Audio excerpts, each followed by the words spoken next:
Crown Jewel 2025 might have been the best PLE of this year so far. For me personally, it's up there with Evolution, it's up there with WrestleMania, despite WrestleMania ending in such a bad way. It was a really great show. It's up there with SummerSlam, and most of it comes down to this match. Of course, the match I'm talking about is John Cena versus AJ Styles. But before we get into the match, I'm really sorry about the audio. My mic broke and I don't necessarily have the funds right now to get another one, so it might stay like this for a week or two. I'm really sorry about it. It seems like the universe really wants me to stop doing this, but I'm going to persevere. I'm going to keep on doing this for as long as I can, for as long as I'm able to, because again, I have a dream to achieve. So if you want to help me on that dream, please make sure to leave a like, comment, subscribe for daily videos.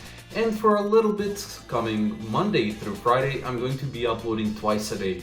So if you're interested in any of that, please make sure to subscribe. But yeah, that John Cena versus AJ Styles match was so great. I mean, first off, the fact that we are the ones who made this match happen. And I'm not necessarily saying about the John Cena and Triple H and AJ Styles tweets. Not even that. That might have been real, that might have been fake. We never know really with the WWE. But the fact is, we wanted this match for, I mean, ever since John Cena announced his retirement tour, we were begging for this match. And we finally got it. It was us begging day in and day out for this match that finally got us this match. So I'm really happy because of that, and the match delivered. I would even say over-delivered. Despite how high expectations I had, the match still over-delivered. And then we have the entrances. AJ Styles coming out in his TNA gear. His 2005 TNA gear was, man, that was a sight to behold. Of course, I wasn't there to watch 2005 TNA. I was there, but I was 3 years old. I wasn't watching wrestling, never mind TNA.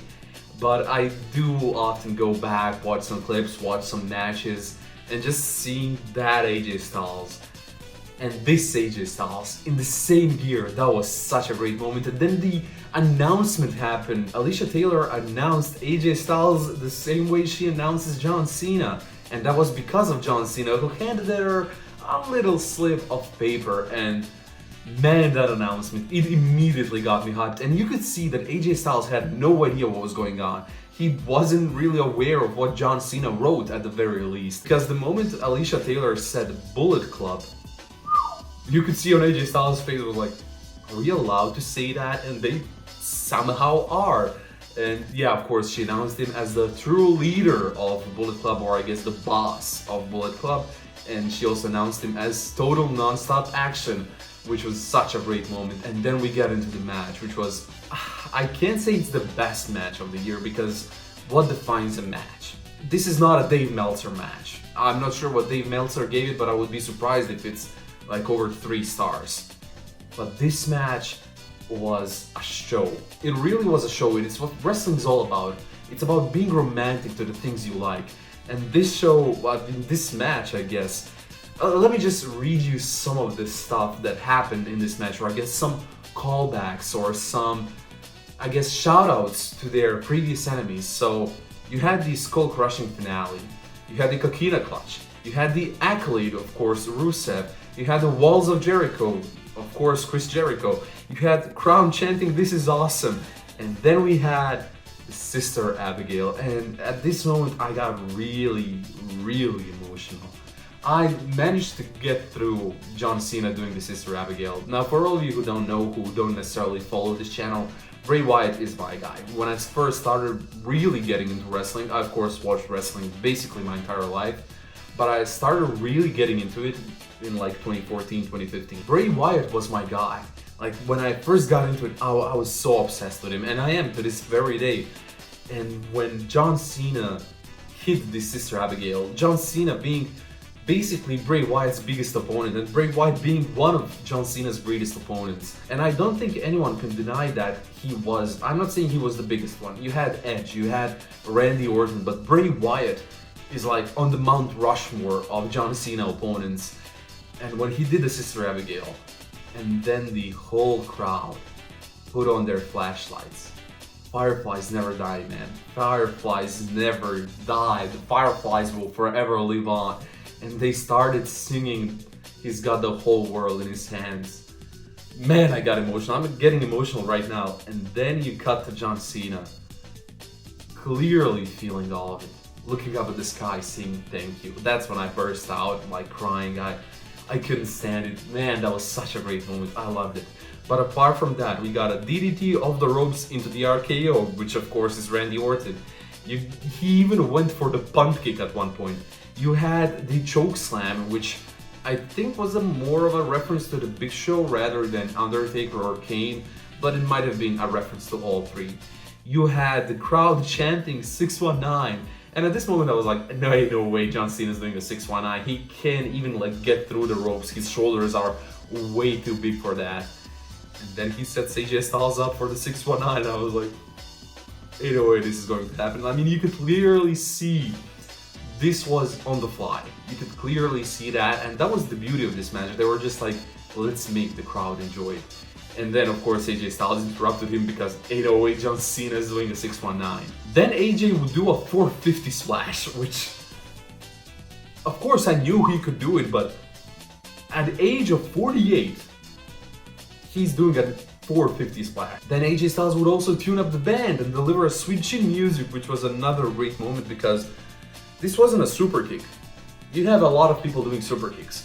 Not many people can do the sweet chin music and do it well. AJ Styles is one of those guys who can do it well, and he showed it. It was such a great sweet chin music. I loved it so much. Then we would get a tombstone into the AA to end the match.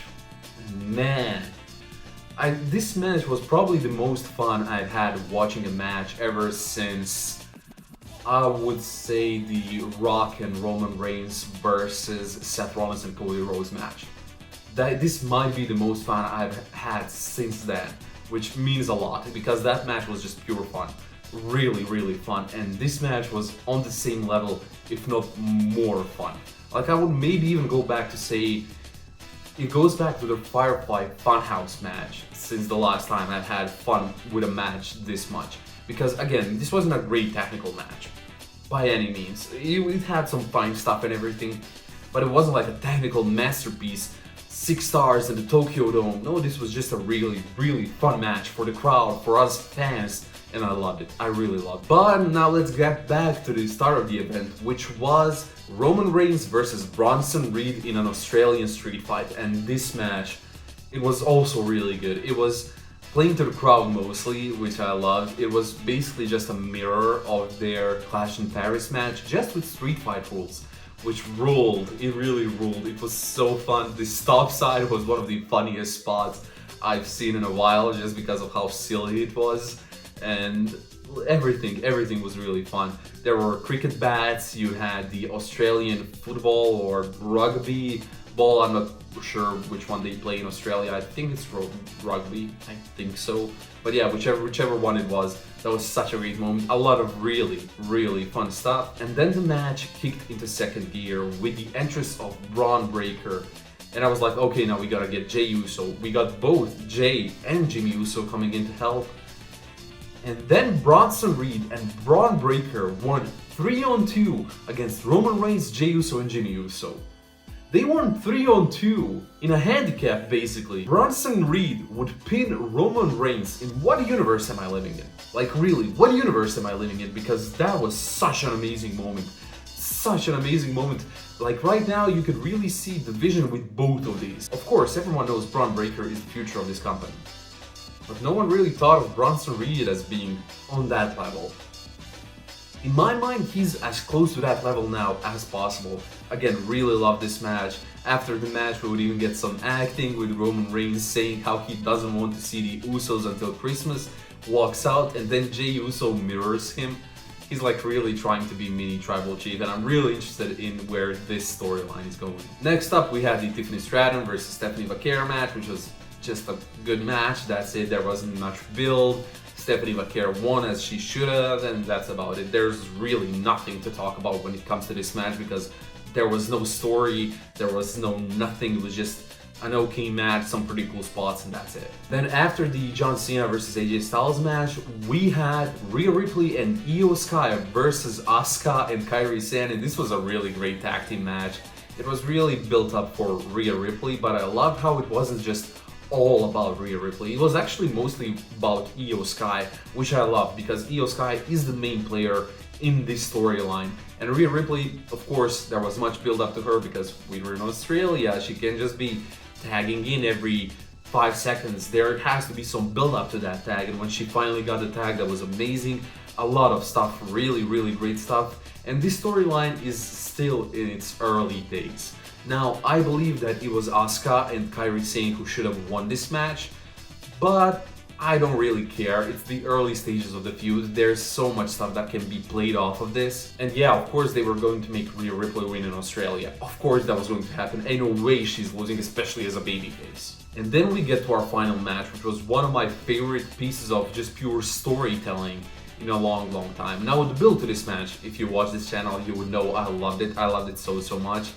And the build was basically Seth Rollins being insecure. He was just being insecure the entire time about him not ever beating Cody Rhodes, about how he needs to do this.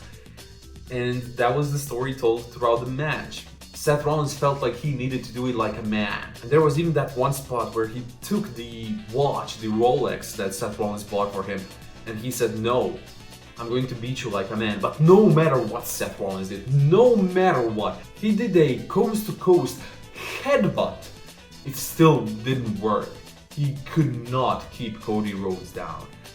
And then he would go for the watch yet again. After a great match, might I say, it was a really great match. You had the spot of Cody Rhodes doing an avalanche crossroads, which was, I don't think Seth Rollins should kick out of it, but I think that was just in the match to show his desperation, how he's not giving up easily. He's not going to stay down. He needs to win this match. And he won it by cheating. And I think that's going to give into the story a lot more later on down the line. Maybe not immediately, but after some time, this is going to play a big part, because I'm pretty sure we're going to get a Seth Rollins and Cody Rhodes feud somewhere down the line, in a couple of years maybe. And this match is going to play a huge role in it.